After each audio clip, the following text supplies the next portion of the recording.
काय झालं ते समोर येईल। दिवा आणि मुंब्रा स्थानकांदरम्यान झालेल्या लोकल अपघातात मृत पावलेल्यांना राज्यपाल CP राधाकृष्णन यांनी श्रद्धांजली वाहिली आहे। मुख्यमंत्री देवेंद्र फडणवीस यांनीही या दुर्घटनेबद्दल दुःख व्यक्त करत मृत पावलेल्यांना श्रद्धांजली अर्पण केली आहे।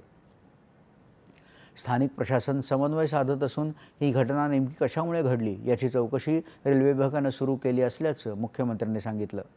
मुंब्रा स्थानकाजवळ आज सकाळी झालेला भयंकर अपघात ही दुःखदायक घटना आहे असं उपमुख्यमंत्री एकनाथ शिंदे यांनी म्हटलं। जखमींवर तातडीनं उपचार करण्याचे निर्देश ठाणे आणि कळवा इथल्या रुग्णालयांना दिले असल्याचं त्यांनी सांगितलं।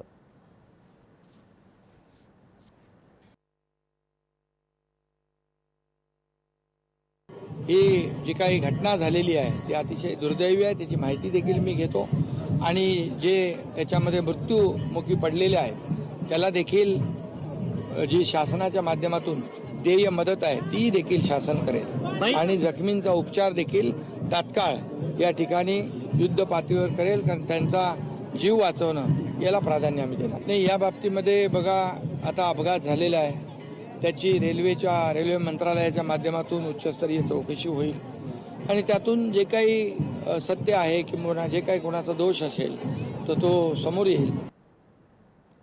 उपनगरी लोकलमधून पडून प्रवाशांचा झालेला मृत्यू दुर्दैवी असल्याचं उपमुख्यमंत्री अजित पवार यांनी म्हटलं।